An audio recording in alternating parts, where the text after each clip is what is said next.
ఈరోజు 2వ వచనం, 3వ వచనం, 4వ వచనం, 5వ వచనం, ఈ 5 వచనాలని మనం ఈరోజు ముగించుకోవడానికి ప్రయత్నం చేద్దాం. మొదటి అధ్యాయం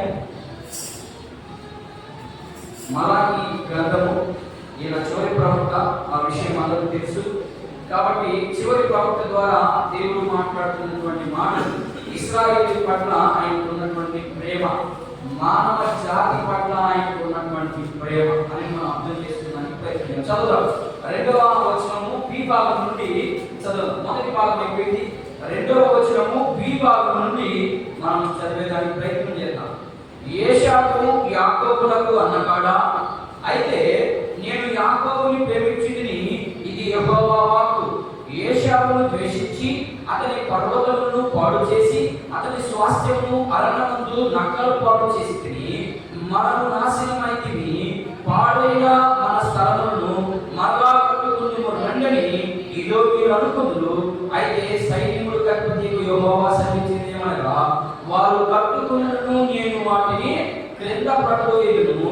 లోకులు వారి దేశ భక్తిహీనుల ప్రదేశములో వారు యెహోవా నిత్య కోపానికి పాత్రులని పేరు పెట్టుదు. కన్నారా కన్ని చూచి ఇశ్రాయేలు సరిహద్దులలో యెహోవా బహుగనుడుగా ఉన్నాడని మీరందరూ. చదవబడినటువంటి భాగంలో మనందరం కూడా నేర్చుకోవాల్సినటువంటి విషయాలు, చాలా విషయాలు ఉన్నాయి. అందులో ఇక్కడ కొన్ని విషయాలు మాత్రమే మనం చూద్దాం ఈరోజు. ఇక్కడ 2వ వచనంలో యాకోబును మాత్రమే ఎందుకు ప్రేమించాడు దేవుడు? యాకోబుకి ఏశావు అన్నకాడా అంటే దాని అర్థం ఏంటి అంటే, దేవుడు అంత పక్షపాత. దేవుడు ఒక మనిషిని ద్వేషించి మరొక మనిషిని ప్రేమించగలిగినటువంటి వ్యక్తి, ఆ వ్యక్తి దేవుడు ఎలా అవుతాడు అనే ప్రశ్న చాలా మంది ఉండొచ్చు ఈరోజు. ఖచ్చితంగా దేవుడు అంటాడు, నా తలంపులు వంటివి నీ తలంపులు కావు. నా తలంపు వేరే, నీ తలంపు వేరే. నువ్వు ఆలోచించే ఆలోచన వేరే, నేను ఆలోచించే ఆలోచన వేరే. అదే ఉద్దేశంతో దేవుడు ఇక్కడ యాకోబును మాత్రమే నేను ప్రేమించాను, ఏశావును నేను ద్వేషించాను అని అంటున్నాడు. ఏశావును ద్వేషించడానికి చాలా బలమైనటువంటి కారణాలు ఉన్నాయి. యాకోబును ప్రేమించడానికి చాలా సన్నిహిత సంబంధాలు ఉన్నాయి. మరి ఈరోజు నువ్వు నేను దేవునితో సన్నిహిత సంబంధాలు కలిగి ఉంటే మనము దేవుని ప్రేమలో ఉన్నామని అర్థం. దేవునితో సన్నిహిత సంబంధాలు లేవు అంటే దేవుడు మనల్ని ద్వేషిస్తున్నాడని అర్థం చేసుకునేదానికి మనం ప్రయత్నం చేద్దాం. మొదటిగా యాకోబును మాత్రమే ప్రేమించితిని అనే ఆ పదం ఎందుకు రాయబడిందంటే, యాకోబు ఒక్కడినే ప్రేమించాడు, ఆయన యాకోబుని ప్రేమించలేదు. దాని అర్థం ఏంటంటే, యాకోబు మాత్రమే నేను ప్రేమించాను అనే పదానికి అర్థం ఏంటంటే, రోమిలకు రాయబడినటువంటి పత్రిక చూద్దాం. దానికి అర్థం ఏంటి? యాకోబు మాత్రమే ఎందుకు ప్రేమించాడు ఆయన అంటే, దానికి బలమైనటువంటి కారణం ఉంటుంది. ఆ కారణాన్ని మనం అక్కడ రాయబడి ఉంది. అపోస్తలుడైన పౌలు రోమిలకు రాయబడినటువంటి పత్రిక 9వ అధ్యాయము, రోమిలకు రాయబడినటువంటి పత్రిక 9వ అధ్యాయము 10వ వచనం నుంచి మనం చదువుకుంటూ వెళితే అక్కడ క్లారిటీ రాయబడి చదవండి. అంతేకాదు రిబకా మా అన్న తండ్రి అయిన ఏశావు చదువు ఇస్సాకుకు ఒకని వలన గర్భవతి అయినప్పటి నుండి ఏర్పాటును అనుసరించిన దేవుని సంకల్పము క్రియల మూలముగా కాక పిలుచువాని మూలముగానే నిలకడగా ఉండునని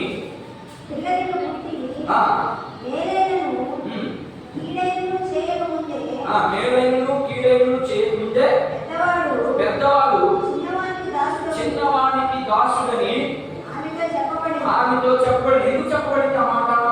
చదువు. ఇందును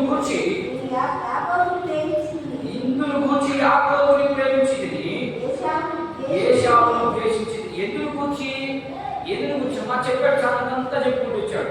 నేను ఇస్సాకుతో వాగ్దానం చేశాను, ఆ ఇస్సాకుతో వాగ్దానం చేయబడిన నేను యాకోబును మాత్రమే ప్రేమించిన ప్రేమించడానికి కారణం ఏంటంటే ఇశ్రాయేలు జాతిని అంతటినీ నేను ప్రేమించానని నా అర్థం. అదే మాటని మనం ఆదికాండము 32వ అధ్యాయం ఒకసారి చూద్దాం. అదే మాటని ఆదికాండము 32వ అధ్యాయం 28వ వాక్యం చూడండి. అక్కడ ఒకసారి ఇదే మాట అక్కడ కోట్ చేయబడదు చూడండి, లేదా అక్కడ కోట్ చేయబడినటువంటి మాట పౌలు గారు కోట్ చేయబడింది చూద్దాం. ఎందుకు ఆయన యాకోబునే ఎందుకు ప్రేమించాడంటే ఇశ్రాయేలు జాతి మొత్తాన్ని, యాకోబు మాత్రమే ప్రేమించలేదు, యాకోబు సంతానంలో నుంచి వచ్చినటువంటి 70 మంది సంతానాన్ని ప్రేమించాడు ఆయన. యాకోబుకి ఎంతమంది సంతానం? ఆయన నేను రాసారి వినాలి. యాకోబుకి ఎంతమంది సంతానం? చివరి వరకు 12 గోత్రాల గురించి నేను మాట్లాడలేదు. 70 మంది సంతానం ఆయనకి. ఈ 70 మంది సంతానాన్ని దేవుడు ప్రేమించాడు. దేవుడు ప్రేమించాడు కాబట్టి దానికనే నేను యాకోబుని మాత్రమే ప్రేమించాను అనే పదం ఉపయోగించబడింది. మీకు అర్థమైందనుకుంటున్నాను. యాకోబుని ప్రేమించడానికి కారణం ఏంటి? యాకోబు పిల్లలు 70 మంది సంతానాన్ని ఇశ్రాయేలీయులుగా మనం పిలువబడతాం. ఆ ఇశ్రాయేలీయుల్లో ఉన్నటువంటి ప్రతి ఒక్కరిని కూడా నేను ప్రేమించాను కాబట్టి అందుకని నేను యాకోబు సంతానాన్ని మాత్రమే ప్రేమించానని మాట మాట్లాడాడు. అక్కడ యాకోబుని ప్రేమించాడంటే అక్కడ చదువు 28వ అధ్యాయంలో చదువు. యాకోబుని ఏ రీతిగా పిలువబడ్డాడు? అప్పుడు ఆయన నీవు దేవునితోను మనుషులతోను పోరాడి గెలిచితివి గనుక ఇక మీదట నీ పేరు ఇశ్రాయేలే కానీ యాకోబు అనబడదు. అర్థమైందా? యాకోబు ఎందుకు ప్రేమించాడు అంటే ఆయనకి ఇశ్రాయేలు అనే పేరు పెట్టడం జరిగింది. అందుకని ఆ పదాన్ని ఉపయోగించడం జరిగింది. కాబట్టి మనం ఏమనుకోవాలంటే దేవుని యొక్క ప్రేమ ఇశ్రాయేలు అందరి మీద ఉంది. యాకోబు ఒక్కరి మీదే కాదు కానీ ఇశ్రాయేలు కుటుంబాలు ప్రతి ఒక్కరి మీద ఆయన ప్రేమ ఉంది అన్నాడు. యాకోబును మాత్రమే ప్రేమించాడు. ఆయన మొదటి భాగం ఎందుకు ప్రేమించాల్సి వచ్చిందంటే ఆయన చేసినటువంటి నిబంధన నిమిత్తము, ఆయన చేసినటువంటి వాగ్దాన నిమిత్తము యాకోబును ప్రేమిస్తానన్నాడు, ప్రేమించాడు. ప్రేమిస్తేనే కదా రిబకా గర్భంలో నుంచి వచ్చేటప్పుడే వాళ్ళు క్రియలు మనం అక్కడే ఇక్కడ రాస్తారు క్లియర్గా రోమపత్రికలో. వాళ్ళు ఏ పని చేయకముందే, వాళ్ళు ఏ గర్భంలో నుంచి బయటికి రాకదలిచే రిబకమ్మతో ఒక వాగ్దానం ఒక మాట చెప్పడం జరిగింది. ఏమంటే పెద్దవాడు చిన్నవాడికి దాసుడు అవుతాడు అనే మాట అక్కడ చెప్పబడింది. కాబట్టి దానికని యాకోబును మాత్రమే నేను ప్రేమించాను అనే మాట మనకు అర్థమైంది. ఇది మొదటి భాగం, మొదటి పాయింట్ అయిపోయింది. దానికి ఉదాహరణ కూడా కొన్ని ఉదాహరణ చూపించారు. ఇకపోతే మూడో పాయింట్, ఆల్రెడీ మొదటి పాయింట్ ధ్యానం చేశాం, ఇది రెండో పాయింట్ అయిపోయింది. ఇప్పుడు మూడవ పాయింట్ లో ఏశావుని ఎందుకు ద్వేషించాడు? ఇది పాయింట్ నెంబర్. మూడవ పాయింట్ ఏంటంటే ఎందుకు దేవుడు యాకోబుని ద్వేషించాడు? ద్వేషించడానికి ఏ తప్పు చేసి ఉంటాడు? ఒకవేళ దేవుడు అలా ద్వేషిస్తే ఆయన దేవుడు ఎలా అవుతాడు? అంతే కదమ్మా. దేవుడు అంటే అర్థం ఏంటి? ప్రేమ చూపించేవాడిని దేవుడు అని అంటాం. మనము అదే దేవుడు ఎందుకు అంత ద్వేషాన్ని చూపించాడు ఏశావు మీద? ఏంటి ఆయన చేసినటువంటి తప్పు? ఆయన చేసినటువంటి ఫలితం ఏమైనా ఉందా? లేకపోతే ఆయన ఏదన్నా దేవుడిని దూషించాడా అనే విషయాలు మనము అర్థం చేసుకుంటే ఏశావు సంతానం ఎలాంటి సంతానం? శపించబడినటువంటి సంతానం. ఎదోమీయులు అంటే అర్థం ఏంటంటే ఎడమైనటువంటి ప్రజలు, దేవునికి దగ్గరమైనటువంటి ప్రజలు కాదు, దేవునికి దూరమైనటువంటి ప్రజల్ని ఎదోమీయులు, వాళ్ళని శపించబడిన వారిని కూడా మనము అనుకోవచ్చు. ఎందుకు ఏశావుని ద్వేషించాడు? ఆయనలో ఉన్నటువంటి గుణగాలను ఏమన్నా నచ్చలేదా దేవుడికి? లేకపోతే ఏశావు చేసినటువంటి కార్యాలు ఏదన్నా దేవుడికి నచ్చలేదా అని మనం ఆలోచన చేస్తే చూద్దాం. ఆయన ఎందుకు ద్వేషించాల్సి వచ్చింది? ఎందుకు ఆయన్ని అంత గట్టిగా ఆయన సంపాదించినటువంటి సంపాదన అంతటి కూడా, రెండవది ఆయన సంతానం అంతటి కూడా నక్కల పాలు చేస్తాను అనే మాట మనకు కనబడుతుందా? వాడి పర్వతంలో నేను అనగలుగుతాను అనే మాట కూడా మనకు కనబడుతుంది. ఎందుకు అంత దేవుడికి అంత పాపం చేసామంటే ఎందుకు ఆయనకి అంత ద్వేషమో కొన్ని వచనాలు చూద్దాం. ఎందుకు ఆయన అంటే అంత ద్వేషము అనే మాట మనం గమనిస్తే చూద్దాం. కీర్తనలు రాయబడిన కీర్తనల గ్రంథం 5వ అధ్యాయం చూద్దాం. నేను త్వరగా చూద్దాం కొన్ని మాటలు.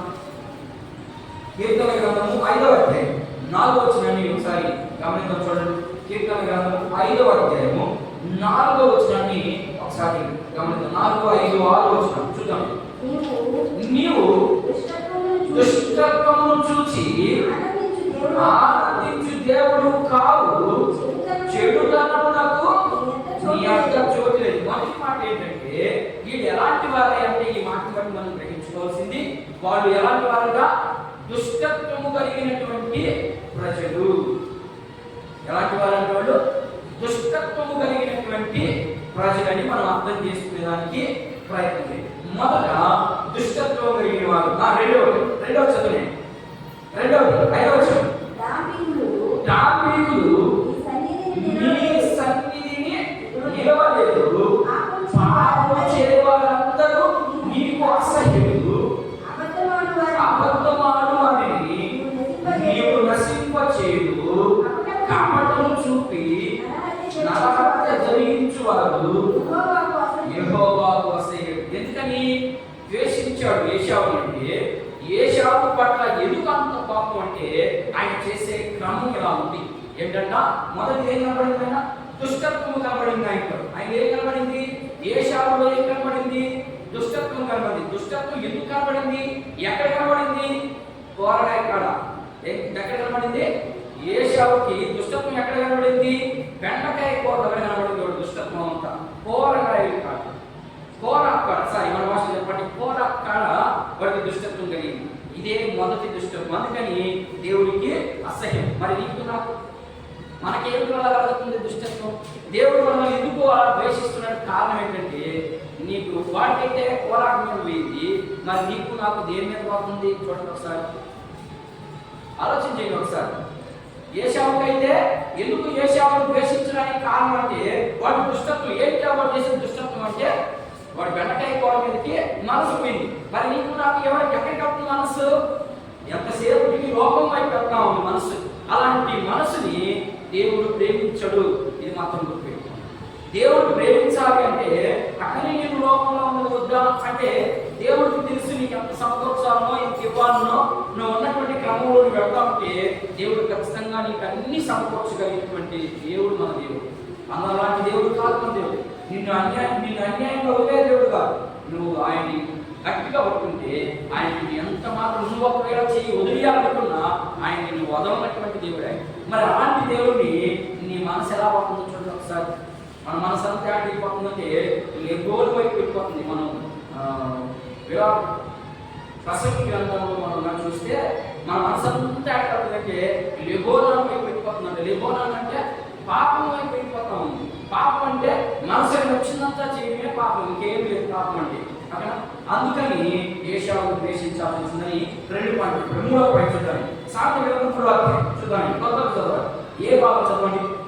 సామెతల గ్రంథం 3వ అధ్యాయం 32వ వచనము ఏ భాగాన్ని ఒకసారి చదువు. సామెతల గ్రంథము 3వ అధ్యాయము 32వ వచనము బి భాగం. యథార్థవంతులకు ఎవరంట? యథార్థంగా ఎవరైతే ప్రవర్తిస్తారో వాళ్ళకి మాత్రమే ఆయన తోడుగా ఉంటాడు. నేను చెప్పింది ఏమన్నా తప్ప? లేకపోతే రాత్రి నా బైబిల్ ఏమన్నా రాసుకొచ్చానా? నేనేం రాసుకురాదు కదా. మీ బైబిల్లో కూడా అదే మాట ఉన్నాయి కదా. కాబట్టి దేవుని విషయంలో మనం మాత్రం ఎట్టి పరిస్థితుల్లో దేవుని దగ్గర నుండి మనం ఎత్తి ద్వేషాన్ని రప్పించుకోకుండా ఉండాలి అంటే మనం ఎలా ఉండాలంట? యథార్థంగా ఏదైనా ఉన్నది ఉన్నట్టుగానే మాట్లాడాలి. లేదు దాన్ని కల్పించి ఉన్నదాన్ని తీసేసి అలా చేయడము మంచిది కాదు అనే విషయాన్ని మనం గమనించాలి. 11వ అధ్యాయం అదే పుస్తకం 11వ అధ్యాయం ఒక మాట ఎందుకు ద్వేషించాల్సి వచ్చింది? ఇలాంటి వారిని ద్వేషిస్తాడని చెప్తా ఉన్నాడు ఇక్కడ. చూడండి 11వ అధ్యాయం సామెతల గ్రంథం 11వ అధ్యాయం 20వ వచనం ఒకసారి చూడండి. మూర్ఖులు యెహోవాకు ఎవరంటే ఏశావు ఎవరు? ఈ భాషను బట్టి ఏశావు ఎలాంటి వాడు? మూర్ఖుడే కదా. మూర్ఖుడైతేనే కదా బెండకాయ కూరకి జ్యేష్ఠత్వాన్ని నమ్ముకునేవాడు ఉన్నాడా? జ్యేష్ఠత్వం అంటే అసలు దొరకదా? నీకు ఇచ్చిన పిలుపుని నువ్వు చేతులారా కాదు అనుకుంటున్నావు అంటే ఎంత దౌర్భాగ్యమో చూడండి మనం. అదే రీతిని ఏశావుకి జ్యేష్ఠత్వం ఉన్నది. ఆ జ్యేష్ఠత్వాన్ని ఎవరికి అమ్మేశాడు? దేనికోసం అమ్మేశాడు? ఒక్క పూట పూర్తి కోసం, ఒకే ఒక్క పూట, రెండో పూట ఒకవేళ ఆ పూట తిన్నాడు, రెండో పూట పరిస్థితి ఏంటి? మనం అది ఆలోచించం. అందుకని దేవుడు ఏమంటాడంటే, నా ఆలోచన వంటివి కావు మీ ఆలోచనలు, మీ ఆలోచన వేరే, నా ఆలోచన వేరే. అందుకని నేను సపరేట్ అంటాడు. యెషయా 55 చూద్దాం మాటలు. ఎందుకు ఆయన్ని ద్వేషించాల్సి వచ్చిందో చూద్దాం ఒకసారి. యెషయా 55 వచ్చింది. నా తలంపులు మీ ఆలోచనల వంటివి కావు. అంటే తలంపులు అంటే మీ ఆలోచనలను అర్థం చేసుకోవాలి. మీ ఆలోచన వంటివి కావు.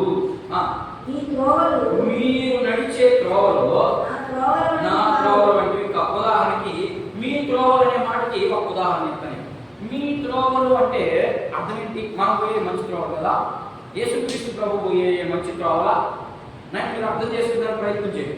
మీ త్రోవలు వంటివి త్రోవలు కావు నా త్రోవలు అన్నాడు. అంటే ఆయన ఏమైనా సపరేట్గా ఉన్నాయా?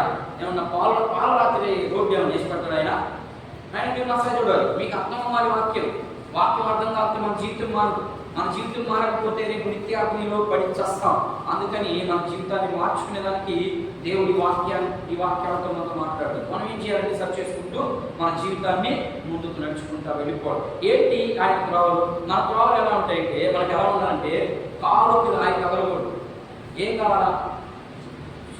మెత్తగా ఉన్నట్టుగా, దూదున్నట్టుగా ఉండాలి మన ఆలోచనలు. కానీ దేవుడు ఆలోచనలు రాళ్ళని పుట్టించాడు దేవుడు. మీరు అర్థం చేసుకుని చాలా మంది ఎక్కువ చెప్పులు వేసుకుని నడుస్తూ ఉంటారు. ఎందుకని? చెప్పులు లేకుండా నడిస్తే ఆరోగ్యమా? చెప్పులు వేసుకుని నడిస్తే ఆరోగ్యమా? చెప్పండి ఒకసారి. చెప్పులు లేకుండా నడిస్తేనే ఆరోగ్యం. ఎందుకని? అవి గుచ్చుకుంటూ ఉంటాయి కాళ్ళకి. గుచ్చుకున్నప్పుడు మనలో ఉన్నటువంటి నరాల యొక్క కదలిక ఎక్కువ అవుతుంది. ఎక్కువ అయిందంటే రక్త ప్రసరణ ఫ్రీగా జరుగుతూ ఉంది. అందుకు చెప్పులు తీసేది. అందుకని ఆయన అంటాడు, మీకు కష్టం వస్తుందా, మీకు శ్రమ వస్తుందా, మీరు బాధపడబాకండి. అది దాని అర్థం.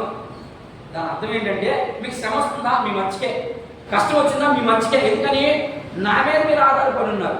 అట్లని దేవుడి మీద ఆధారపడకుండా శ్రమను అనుభవిస్తుంటే అది దేవుడు పెట్టిన శ్రమగా. దేవుడు అలాంటి శ్రమను తీసి ఎలాంటి శ్రమను తీస్తాడు, ఎలాంటి వారిని శ్రమను తీస్తాడంటే, మీరు ముందు నా మీద ఆధారపడండి, ఆ తర్వాత శ్రమ వస్తుంది. ఆ శ్రమ వచ్చినట్టు నీ ఇంట్లో కాపురం చేయలేదు. మరి ఈరోజు మన ఇంట్లో కాపురాలు చేస్తా ఉన్నాయి. ఏంటి పిల్లలు కూడా పుట్టేస్తున్నారు. యాకోబు చదవండి, దాంట్లో ఉంటుంది పెళ్లి కాకముందే గర్భం వచ్చేసింది. ఎట్లా వస్తుంది? పెళ్లి కాకముందే గర్భం వస్తుందమ్మా, ఇది అసంభవం. దాని దగ్గర పెట్టి చూద్దాం దాని మాట. ఎందుకంటే మనం మన టాపిక్ ఎలాగో సరే. ఇక్కడ రెండోది, ఎందుకు ఆయన ద్వేషించాల్సి వచ్చింది? 2 కారణాలు చూపించాడు. ఇంచుమించు 4 కారణాలు చూపించాడు. వీళ్ళకి ఎందుకు వీళ్ళ మీద అంత ద్వేషం వచ్చిందంటే, వారికి ఏముంది?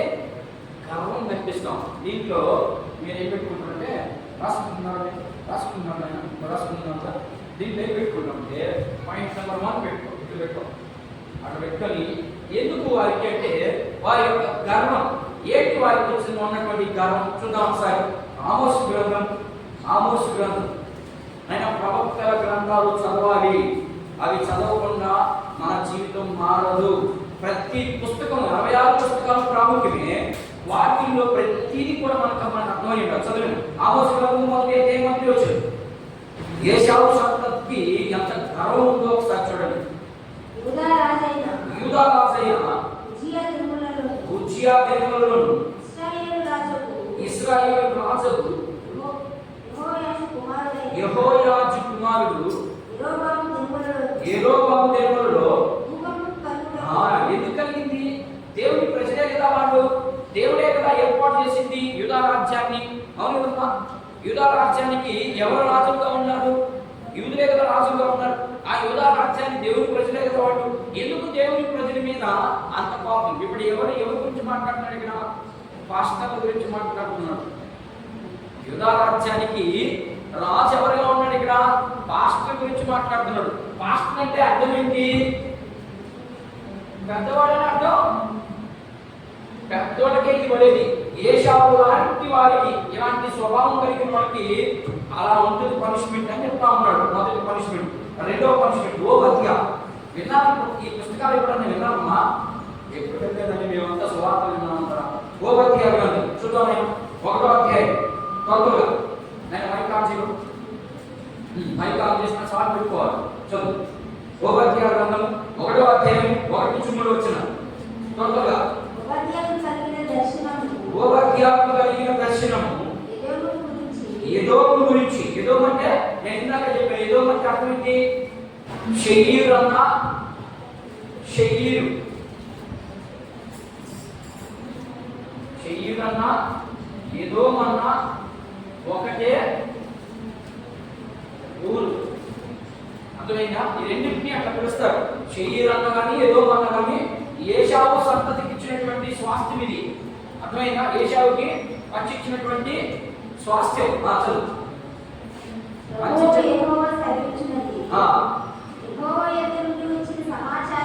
యెహోవా యొద్ద నుండి వచ్చిన సమాచారం ఏంటంటే మాకు వినబడింది, ఎదోము మీద యుద్ధము చేయడము రెండని జనులను లేపుటకై దూత పంపబడి ఉన్నాడు.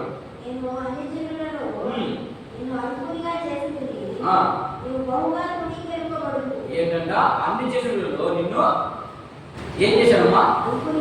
అల్పుడిగా చేసేసాడు. ఎందుకని? కారణం ఏంటంటే ఇదే కారణం. ఏంటి కారణం అంటే దేవునికి సమీపస్తుడుగా లేడు, దేవునికి దూరస్తుడుగా ఉన్నాడు. కాబట్టి దేవుడు అన్ని జనుల నుంచి ఏం చేశాడు? ఆయన్ని నెట్టిపడేశాడు, అల్పుడుగా చేసేసాడు, తక్కువ వాడిగా చేసేసాడు. లేకపోతే ఇంకా కొన్ని మాటలు చూద్దాం. ఎందుకు ఆయన గ్రంథం కొత్తగా నేను ముగించడానికి ప్రయత్నిస్తున్నాను. కీర్తన గ్రంథం 5వ అధ్యాయం ఇప్పుడు చదివాను కదండి, 5:4 చదివాము. సామెతల గ్రంథం 3:32 చదివాము. 16:5 చూడండి ఒకసారి. 16:5 చూడండి ఒకసారి. సామెతల గ్రంథము 16వ అధ్యాయము 5వ వచనం. ఏంటంట? గర్వ హృదయులందరూ యెహోవాకు హేయులు, నిశ్చయముగా వారు నిశ్చయముగా శిక్ష పొందుతారు. ఎవరు వాళ్ళు? ఎవరి గురించి మాట్లాడుతున్నాడు ఇక్కడ? ఏశావుని ఎందుకు ద్వేషించాల్సి వచ్చింది అంటే కారణాలు చూపిస్తామండి. ఇన్ని కారణాలు ఉన్నాయి. వాడిని నేను తృణీకరించడానికి కారణము, వాడిని నేను ప్రేమించుకుంటా పట్టడానికి కారణం ఏంటంటే యాకోబునే ఎందుకు ప్రేమించాడంటే యాకోబు నేను చెప్పినట్టుగా చేశాడు. వీడికి ఆకలి అయింది కదా, మీకు అర్థమయ్యేదని చెప్తాను. వీళ్ళిద్దరూ మధ్యాహ్నం 1 గంటకు వచ్చారు ఇంటికి. వీడేమో అమ్మగుడిని కూరగాయలు అన్ని తరిగి వండుకున్నాడు, బాగా కమ్మంగా తిన్నామని.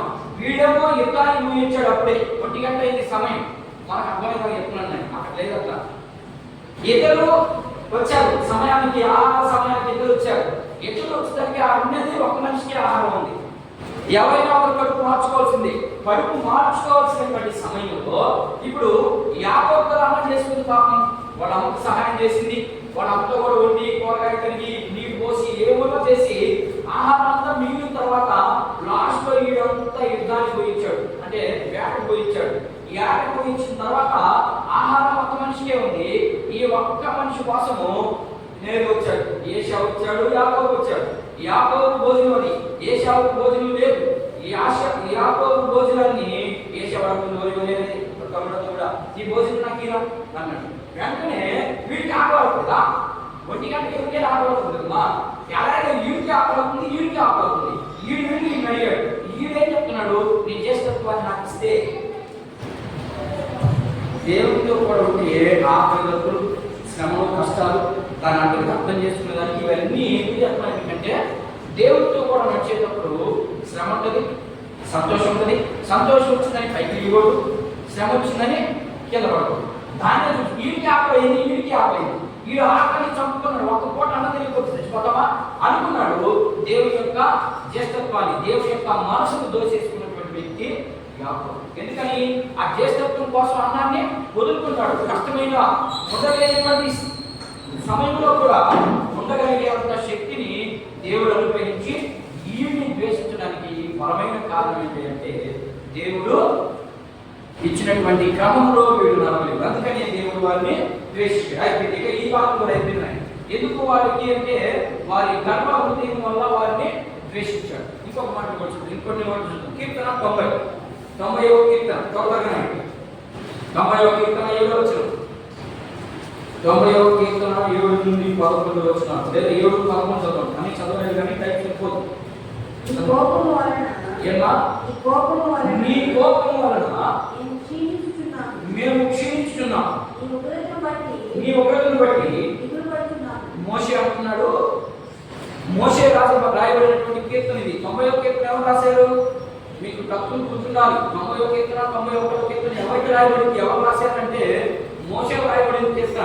మోషే ఏమంటున్నాడంటే దేవుడితో, నీ ఏమున్నాయి ఒకసారి నీ కోపం వలన ఏమైపోయామండి, మేము క్షీణించిపోతున్నాం. అంటే మాలో సత్వ లేదు, మాలో ఏమి లేదమ్మా, మాలో సత్వ లేదు. సత్వం లేదు కాబట్టి మేము నశించిపోతున్నాం, మనం క్షీణించిపోతున్నాము. ఎందుకు కారణమై అంటే నీ ప్రేమ మా మీద లేదంటే. దేవుని ప్రేమ లేకపోతే ఇంతే, మనం రోజు రోజుకి కృంగిపోతానే ఉంటాం. ఆత్మలో శారీరకంగా ఒకవేళ ఆరోగ్యంగా వచ్చేమో కానీ ఆత్మ మాత్రం బలహీనమైపోతా ఉందని మోషే పత్రిక మనం వివరిస్తా ఉన్నాం. చదవండి, ఇంకా చదువు. నీ ఉగ్రతను బట్టి నేను దిగులుపడుచున్నాను, మా దోషములను నీవు నీ ఎదుట ఉంచి ఉన్నావు. నీ ముఖ కాంతిలో మా రహస్య పాపములు కనబడుచున్నవి. నీ ఉగ్రతను భరించుచునే మా జనములన్నీ కనిపెట్టింది. ఏ మాట చూడండి మోషే, మరొకసారి చదువు మాట. నీ ఉగ్రతను భరించుచూనే అంటే దేవుని పాపాన్ని మనం ఏమనుకుంటాం, ఇప్పుడు తప్పు చేస్తావా, తప్పు చేసిన తర్వాత నేను చేసినంత కరెక్ట్ అనుకుంటాం. ఎందుకని మన మీద పనిష్మెంట్ రావడం లేదు ఇప్పుడు, అంతే కదా.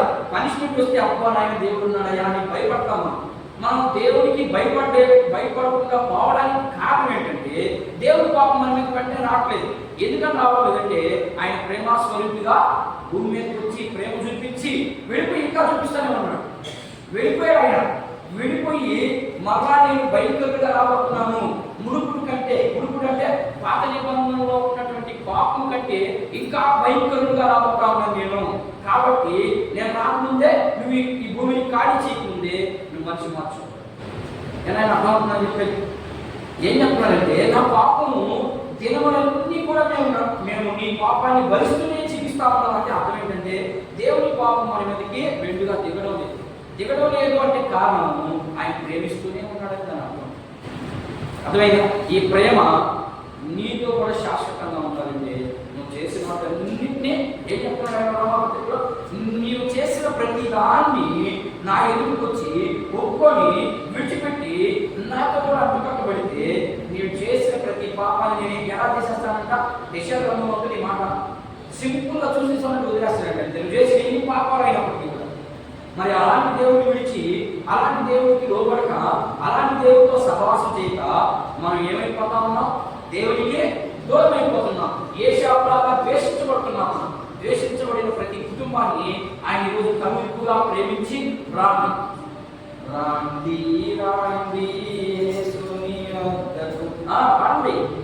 రమ్మనుచున్నాడు ఆయన. రండి, మీరు రండి, మీరు వస్తే నా ప్రేమ చూడండి. మీరు రాకపోతే నా ప్రేమ మీకు కనపడదు. నా ప్రేమ మీకు కనపడదు, కనిపించదు. కనపడుతుందమ్మా, ఆయన ప్రేమ కనపడుతుందా? చూస్తే కనపడుతుంది. చూడాలంటే ఏం చేయాలి? యేసు ప్రభు దగ్గరికి రావాలి. యేసు ప్రభు దగ్గరికి వస్తే ఆయన ప్రేమ నీకు చూపిస్తారు. అర్థమైంది? సరే, ఇంకొక మాట చదివి మనం ముందుకు వెళ్దాం. యోహాను సువార్త ఆయన ప్రేమ చూద్దాం. ఆయన నిన్ను మాత్రమే ప్రేమించాడా? అందరినీ ప్రేమించాడమ్మా. 3:16 మా న్యూటన్ వాక్యం ఇది. ఎవరు అందరూ బైబిల్ మూయి 3:16 ఏమంటున్నది అంతే. దానికి ఎందుకైతే మీరు పేపర్ పెడతా ఉన్నారు? అన్ని కంటక వాక్యాలు. దేవుడు లోకం ఎంతో ప్రేమించాడు. ఎంతో అంటే నేను మొన్న కూడా చెప్పాను, ఎంతో అంటే అనంతం. దానికి ఇంత అంత అని ఏమి అద్దులు లేవు. అద్దులు లేనిటువంటి ప్రేమ. దీన్ని ఎవ్రీ భాషలో ఏమంటారంటే అహాపే ప్రేమ అంటారు. ప్రేమ చాలా రకం. అమ్మాయి అబ్బాయి ప్రేమించుకునే ప్రేమ వేరే, తండ్రిని ప్రేమించే ప్రేమ వేరే, స్నేహితులు ప్రేమించుకునే ప్రేమ, చాలా రకాలైన ప్రేమలు. అలాంటి ప్రేమ కాదు ఇది. వాటన్నిటికీ షరతులు ఉంటాయి. దీనికి షరత లేదు. దేవునికి ఏ ప్రేమకి షరత లేదు. అగాపే ప్రేమకి, దేవుని ప్రేమకి షరతులు లేవు. నువ్వు ఆయన తిట్టినా ప్రేమిస్తాడు, ఆయన కొట్టినా ప్రేమిస్తాడు, ఆయన వద్దకు రాకపోయినా ప్రేమిస్తాడు. అందుకని ఆయన ప్రేమ అనంతమైంది. దానికి హద్దు లేదు. దానికి ఇక పలానా ఇక్కడ దాకే హద్దు అనేది లేదు ఆయన. అందుకని ఆయన్ని మనం ఏం చేయాలంటే ఆయన మనం ఏం చేస్తాడంట, ప్రేమిస్తాం. ఆ ప్రేమను మనం రుచి చూడాలంటే ఖచ్చితంగా మనం ఆయనతో కూడా నడవలసింది. చూద్దాం. రోమిలకు రాయబడినటువంటి పత్రిక 3వ అధ్యాయం 18 వచ్చు. చివరి మాట ఇది. నేను ముగించడానికి ప్రయత్నం చేస్తాను. నాకు ఈరోజు చాలా బాగా వేసారు. నేను ఆ నిమిత్త తీయాలి చదువు రోమిలకు రాయబడినటువంటి పత్రిక ఈ 1వ అధ్యాయము 8వ వచనం. నీ విశ్వాసము సర్వలోకములకు ప్రచురము చేయుడి. మొదట ఎక్కడ చదువుతున్నాం? రోమిలకు రాయబడినటువంటి పత్రిక 1వ అధ్యాయము 18వ వచనం. దుర్నీతి చేత సత్యము అడ్డగించు మనుషుల యొక్కయు సమస్త భక్తిహీనుల మీదను దుర్నీతి మీదను దేవుని కోపము పరలోకము నుండి బయటపరచబడుతుంది. ఎలాంటి ఎక్కడి నుంచి బయటపడుతుందా? దేవుని కోపము పరలోకం నుండి బయటపరచబడుతుంది. అట్లాగే ఏశావు సంతతి మీదకి ఎందుకు అంత ద్వేషము అంటే ఒక సింపుల్గా నేను మాట చెప్తాను. ఇశ్రాయేలీయులు ఐగుప్తు నుంచి బయలుదేరి అరణ్య మార్గంలో వచ్చేటప్పుడు వీళ్ళు చిత్రహింస పెట్టారు. ఎవరిని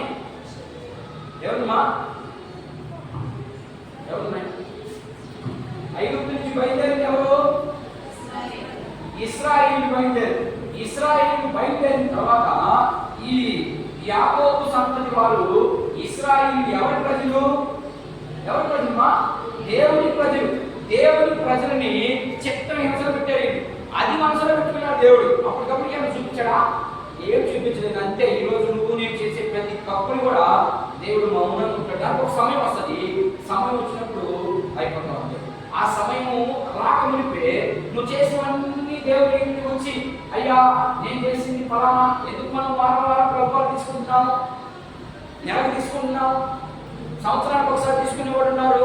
మనం రోజు ప్రతి ఆదివారం ఎందుకు తీసుకుంటాం అంటే ఈ వారం రోజుల్లో నేను చేసిన తప్పులన్నింటినీ చూశాడు ఆయన. నాలుగుతో చేసినవి చూశాడు, కంటితో చేసినవి చూశాడు, నీ మనసుతో చేసినవి చూశాడు, శారీరకంగా చేసిన ప్రతి క్రియను చూశాడు. వీటన్నింటినీ దేవుని దగ్గరికి ఎక్కువపోయి, అయ్యా నేను పనిమానాన్ని ఈ వారం అంతా కూడా నువ్వు చెప్పిన రీతిలో నేను జీవించలేకపోయాను, కాబట్టి నన్ను నేను అర్థంతో పరిశుద్ధపరచుకోవా. ఇది మనం చేసే పని. ఎందుకు ఆడవాళ్ళని తీసుకోవడానికి ఇది కారణం. అలా ఒప్పుకున్నప్పుడు మనం చేసినవన్నీ ఏమైపోతాయి? ఆయన అర్థం చాలా సింపుల్ తీసేస్తాడంటే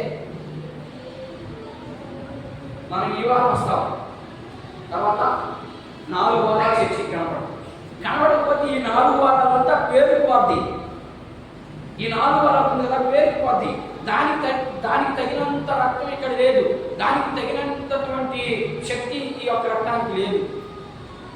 నువ్వు ఎందుకు ప్రతి దినము దేవుని సన్నిధికి వెళ్ళాలని చెప్తాను. దాని మహారాజు చూడండి, సమయం చాలా ఆయన పడుతున్నాడు దేవుడు.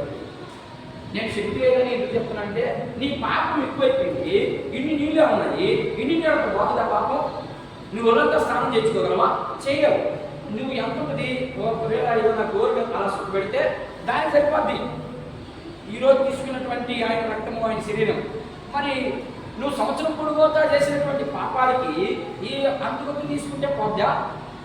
ఒక్కసారే పాప క్షమాపణ, మళ్ళీ పాప క్షమాపణ లేదు. ఇప్పుడు ఏముంది మనకి? నేను చెప్పేది అర్థమవుతుందా? నమ్మకమ్మానికి అర్థమవుతుందా? ఏంది కళ్ళు మోకాలు వికారం చేశారు? క్షమాపణ ఎన్నిసార్లు క్షమిస్తాడు దేవుడు? ఏమా నీకు అర్థమవుతుందా? ఎన్నిసార్లు క్షమిస్తున్నామా? ఒక్కసారి. మరి ఇప్పుడేంటి మనం క్షమించుకునేది? ఇప్పుడు కూడా క్షమిస్తాడని చెప్పాను కదా, మరి ఇప్పుడు ఎలా జరుగుతుంది క్షమాపణ? అర్థం కదా? బాప్టిజం తీసుకున్నప్పుడు మన పాపాలన్నీ పోయినాయి, అంతే కదా? పాపాలన్నీ పోయిన తర్వాత ఏమన్నా పాపం ఉంది? పాపం లేదు కదా మీ ప్రకారం. నేను అర్థం చేసుకునే ప్రయత్నం చేయండి. ఇక పాపం లేదు కదా. పాపం లేనప్పుడు మళ్ళా నువ్వేంద్ర పని మొదలు పాపం అని చెప్పి చెప్తున్నావు అని అనుకుంది సంగమ్మ దీవునా.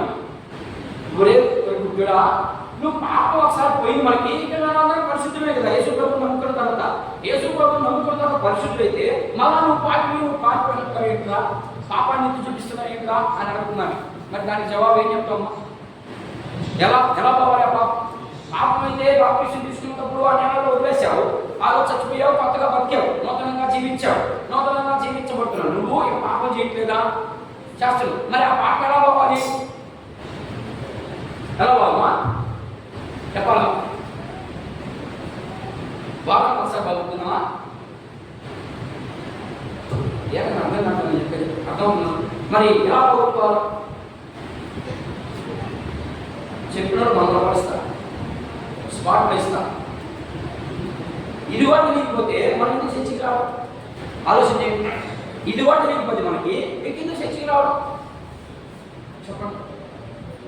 అంటే దాన్ని బట్టి నాకు ఏమర్థం అవుతుంది, మీరు బైబిల్ వెళ్ళిగా చదవడం లేదని అర్థమవుతుంది. అంతే సింపుల్గా ఒక మాట చెప్తున్నాను. ఎలా పోతుంది మనం చేసిన పాపం అంటే, నేను ఇప్పుడు దాటిని ఉదాహరణ చూపించాను. సమయం దొరికిందా నేరుగా దేవుని సన్నిధికి వెళ్ళిపోతుంది. అంతే, నీకేం లేదు. మన పాపం పోవాలంటే ఎక్కడ పోద్ది? దేవుడి దగ్గర ఎక్కడ పోద్ది? దేవుడు ఎక్కడ ఉంటాడు? దేవుడు ఎక్కడ ఉంటాడమ్మా? మన వాళ్ళని చెప్పాడు, మా పాస్టర్ చామాస్ ఏదో చెప్పాడు. దేవుడు ఎక్కడ ఉంటాడు? హృదయంలో ఉంటాడు. అంటే ఆ హృదయంలోకి నువ్వు ఎలా వెళ్ళాలా? ఇప్పుడు లేదు నీ దగ్గర హృదయం, పక్కన పెట్టేసి వచ్చావా? కట్టలేదు కదా. మరి ఆ హృదయంలో ఎట్ట పోవాలమ్మా? ఎట్ట పోవాలో చూద్దాం ఒకసారి. మలాకి గ్రంథం చూద్దాం. చూడండి, మలాకి గ్రంథం ఎలా పోవాలి చూద్దాం. ఒక మాట చదివేసి త్వరగా నేను ఉంచడానికి ప్రయత్నం చేస్తాను. మలాకి గ్రంథం మొదటి అధ్యాయం 4వ వచనం సాక్షి చదువులే. ఏమైపోయినామంట? ఏమైపోయినా చెప్తున్నాం అక్కడ. మనం నాశనం అయిపోయాం. నాశనం అయిపోయింది. ఏమి నాశనం అవుతుంది? మనిషి బాగా ఉన్నదా? మరి ఏమి నాశనం అయిపోయింది?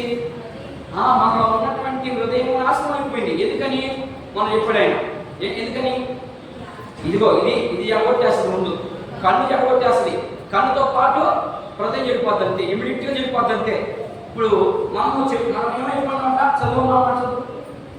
మనం నాశనం అయితే పాడైన మన స్థలంలో మరలా కట్టుకున్నావు. ఎక్కడ కట్టుకుంటావు? నువ్వు కట్టుకోవాలంటే విగ్రహాలతో కట్టుకుంటావా?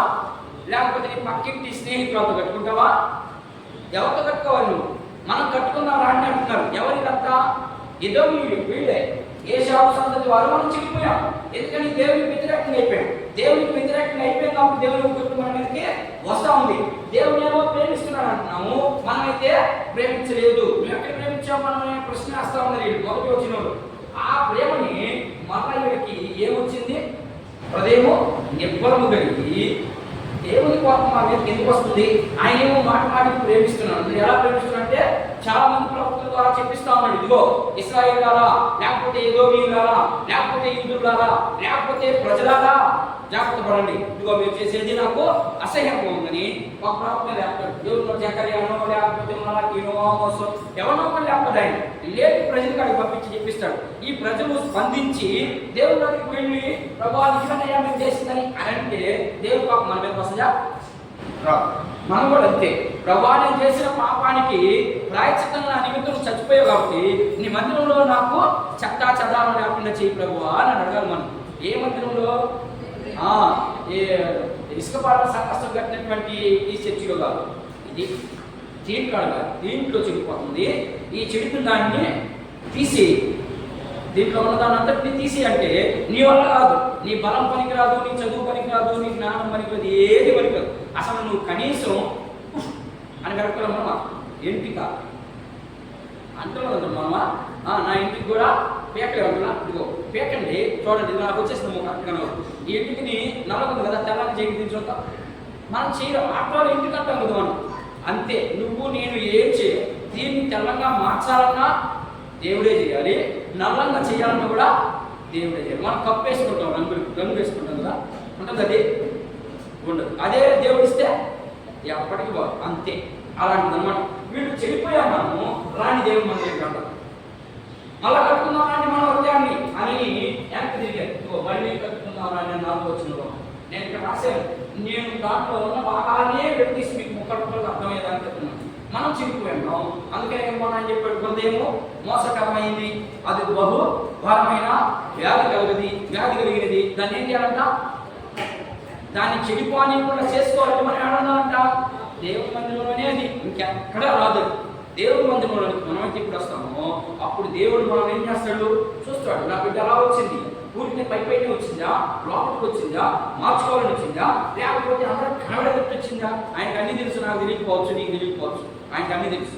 ఆయనకు అన్ని తెలిసినటువంటి వ్యక్తి నేరుగా వచ్చి నువ్వు ఏ రీతిగా వచ్చావో, నీకు ఏమి ఇవ్వాలనో ఖచ్చితంగా దేవుడు చేస్తాడు. మరి ఈరోజు ఆకి గ్రంథంలో నుంచి చాలా విషయాలు నేర్చుకుంటాం. అయితే మన ఆధ్యాత్మికమైనటువంటి జీవితంలో మనం దేవుని బిడ్డలని మనం చెప్పుకున్నటువంటి మన కోసం వచ్చేసాము. ఇదంతా అయిపోయింది కాదు, దేవుడే రారాజు అయిపోయింది కదా. మళ్ళా వీళ్ళందరూ కట్టుకుందాం తిరిగి రాండి అంటే ఈయన దేవుడే రాబోయేది కదా వాక్య అంతే. అందుకనే 5వ వచనంలో దేవుడే, అది చదువుని 5వ వచనం చదువు చదవ.